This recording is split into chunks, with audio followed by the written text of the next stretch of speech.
हो गई है। तो हमने कहा कि ये जो साजिश की बात हो रही है, तो क्या ये राह की साजिश की बात हो रही है? भाई मान लिया कि अगर इंडिया पंडित लेकर आए थे पाकिस्तान पर जादू करने के लिए, तो फिर भाई न्यूजीलैंड किसको लेकर आए थे भाई? यार ये पाकिस्तानियों की ये जो मेमोरी है ये बहुत कमजोर है।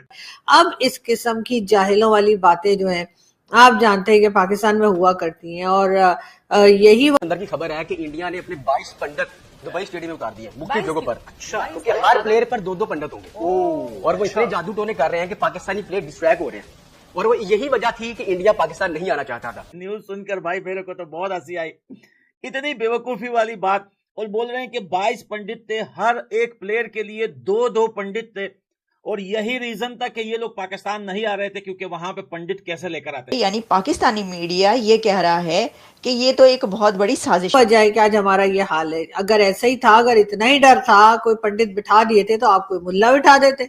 हमारे मुल्ला तो वैसे भी सारी दुनिया में मशहूर है, आपको मालूम ही है किस किस तरह की बातें करते हैं, तो आपने वो बिठा देने थे, लेकिन आपने तो उनको नहीं बिठाया। मेरी पाकिस्तान की आल टीम के लिए मेरी तरफ से गिफ्ट है। कितने टीम में मेंबर होते हैं आल मेंबर के लिए? 11 मेंबर के लिए चूड़ियां मेरी तरफ से गिफ्ट है आल पाकिस्तान की टीम के लिए। कहना है कि जी पहले आपने जो है वो स्क्वॉश और हॉकी जो था पाकिस्तान का जो नेशनल गेम था, उसमें भी पाकिस्तान की हालत खराब हो गई है और अब दिखाई नहीं दे रहा, और जाहिर है कि कोई अब नहीं देख रहा, और वही हाल जाए वो हम क्रिकेट का होते हुए देख रहे हैं। अब ये पूरी टीम स्टेडियम के बाहर खड़े होकर अभी पैसे तो कमाने ही हैं, क्योंकि टूर्नामेंट में हार गए हैं पहले 2 मैचों में ही, तो बाहर निकल गए हैं, तो वहां पर अब चाय पिलाएंगे लोगों को, समोसे खिलाएंगे, और वहां के कहेंगे वही बोलेंगे जो इनका नया नेशनल एंथम है कि तुम 1 पैसा दोगे अल्लाह तुम्हें 50 पैसे देगा। तो ये वहां पर ये गाना गाते हुए आपको दिखाई देंगे।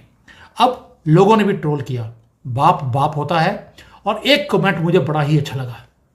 उन्होंने बोला पाकिस्तान को कि ये आदमी तुम्हारा अब्बू था, अब्बू है, और तुम्हारा अब्बू ही रहेगा।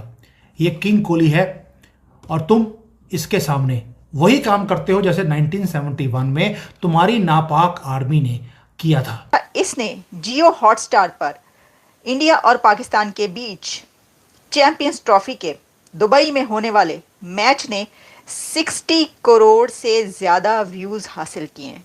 60.2 करोड़ कहे जा रहे हैं कि इतना लोगों ने देखा है, और कह रहे हैं कि इससे पहले आज तक कहीं पर किसी चैनल पर इतना ज़्यादा मेगा ब्लॉकबस्टर मैच देखने को नहीं मिला जितना मेगा ये मैच था। और फिर ये सामने आई ये बात कि जब मैच स्टार्ट होता है और पाकिस्तान की इनिंग्स चल रही थी, तो कोई 30, 20, 30 फिर 36 के करोड़ बीच में हुए, लेकिन जब इंडिया की इनिंग्स स्टार्ट होती है और विराट कोहली की का जो बैटिंग है धुआंधार बैटिंग स्टार्ट होती है, तो फिर मैच ख़त्म होते होते 60.2 करोड़ व्यूज़ मिल जाते हैं, यानी 60 करोड़ से ज़्यादा व्यूवरशिप।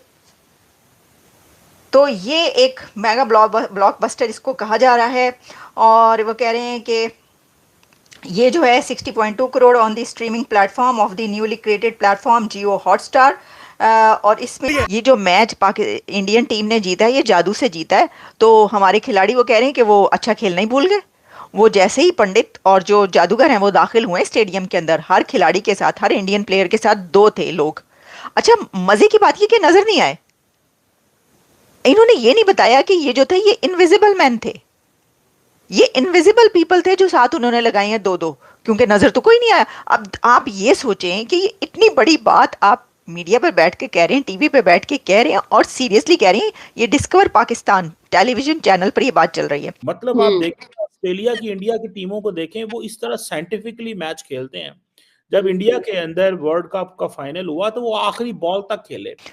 तो मुझे ये समझ में नहीं आई कि वो जो 22 लोग उन्होंने दाखिल किए हैं भारत ने, वैसे तो वो ये अच्छा अब मुझे पता चला, ये जो 22 लोग उन्होंने स्टेडियम में दाखिल किए हैं ये वही वाले लोग हैं कि जो गलियों में, सड़कों पर, चौराहों में, गली गली, कभी पिंडी तो कभी कराची तो कहीं दाखिल होकर लोगों को मार रहे हैं। ये लगता है कि वो भी तो इनविजिबल हैं, वो भी नजर नहीं आते, पता नहीं चलता, मार मुर के चले जाते।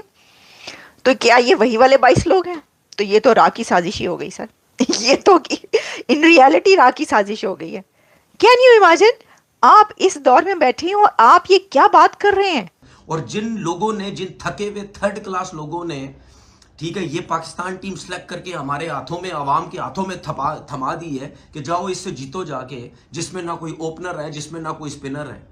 अबरार ने देखा कितनी अच्छी बॉलिंग कर रहा है। अगर यहां पे कोई एक दो स्पिनर्स और होते तो क्या मुश्किल नहीं डाल सकते थे हम उनको। ये मैच जो है वो भारत जीत गया, यानी कि राह की साजिश। मतलब अजीब सी बात है, लेकिन बहरहाल हमारे यहाँ इस किस्म की बातें भी हुआ करती हैं। और बहुत कह लीजिए कि इस जो क्लिप है उसको उस टीवी चैनल का, वो बहुत वायरल है आज का सोशल मीडिया के ऊपर। मुझे भी कई लोगों ने टैग किया है, मुझे भी कई लोग बता रहे। तो मैं तो कब से कह रही हूँ कि जी ये यहाँ पर जिस किस्म के जाहिल लोग रहते हैं उसके ऊपर आप क्या उम्मीद कर सकते हैं। और मगर हैरत की बात ये है कि कोई टीवी चैनल जो है वो इस किस्म के शोज करे बैठकर, और वो ये बताए कि जी पाकिस्तान में असल में बहुत अच्छे प्लेयर्स हैं, बड़ा जबरदस्त खेलते हैं, लेकिन वो हार इसलिए गए क्योंकि जादू टोना किया गया, क्योंकि काला जादू, पीला जादू, नीला जादू किया गया, इस वजह से ये हार गए। वरना तो जी हम तो बड़े जबरदस्त तरीके से जीतने वाले थे। लेकिन बहरहाल अब जाहिर है अब हार गए हैं, अब करें तो क्या करें, पब्लिक बहुत नाराज है। पब्लिक फिर जैसा मैंने आपको बताया कि उन्होंने बताया कि किस टाइम पर कितनी व्यूवरशिप होती है, और विराट कोहली की जो हिट जब वो लगाते हैं और फिर तो तमाम रिकॉर्ड्स टूट जाते हैं। King Virat Kohli buried Pakistan cricket, ये कह रहे हैं पाकिस्तान के लोग ये कह रहे हैं कि किंग विराट ने पाकिस्तान की क्रिकेट को दफन कर दिया है, ऐसी इनिंग्स खेली है। देखिए ये अल्फाज ऐसे ही बोले जाते हैं, जो है ना मैच या जो इलेक्शन होता है उसमें जब कोई हारता या जीतता है ना तो फिर ऐसे ही। अब मोदी साहब नहीं करने देंगे कभी भी, ठीक है ना जी। वो पहले कर सकता था मोदी साहब ने। देखिए उन्होंने कहा 2027 तक हमारा उनका मुआहदा हो गया, ना उनकी टीम पाकिस्तान आएगी ना हम इंडिया जाएंगे। मुआहदा हो गया, बात खत्म हो गई, वो अपने घर। इसका क्या मतलब है? इसका मतलब है कि मोदी साहब अवाम को दूर रखना चाहते हैं। मोदी साहब कहते हैं मैं इतने राब्ते पैदा वो कर दूंगा, इतना गैप जनरेट कर दूंगा, ठीक है जी, इतना गैप जनरेट कर दूंगा, इतना गैप पैदा कर दूंगा कि शायद अब कभी बात ही ना हो। लेकिन मोदी साहब को इस चीज का नहीं पता कि social media is still there. लोग आज भी एक दूसरे को पसंद करते हैं। आप लोगों को जबरदस्ती एक दूसरे से दूर नहीं कर सकते। सो पहले था, अब नहीं। अब कोई ऐसी चीज नहीं है। अब कोई ऐसा मुस्तकबिल मुझे नजर नहीं आता दोनों मुल्कों का कि जी क्रिकेट कहीं दूर कर सकता, क्योंकि लीडरशिप नहीं पसंद करती, मोदी साहब नहीं पसंद करते। मोदी साहब इस वक्त आपको पता है ओवर कॉन्फिडेंट भी हैं। वो ये भी समझते हैं कि दुनिया हमारे साथ है, हमें दुनिया की परवाह ही कोई नहीं, हम इनको क्या समझते हैं, ये हैं कौन, ये मतलब अपने आप को क्या समझते हैं, हम नहीं इनकी परवाह करेंगे। मतलब वो इस तरह इस एंगल से सारी चीजों को दुआ देखते हैं। तो मुझे ऐसा लगता है जो जिस चीज को करने की जरूरत है वो यही है कि पाकिस्तान को जैसे तैसे ये सोच बंद कर देना चाहिए, ये सोच के कोई ये कॉन्फ्लिक्ट रेजोल्यूशन ये होगा, क्योंकि things have changed now. It's no more जिसे वो कहते हैं ना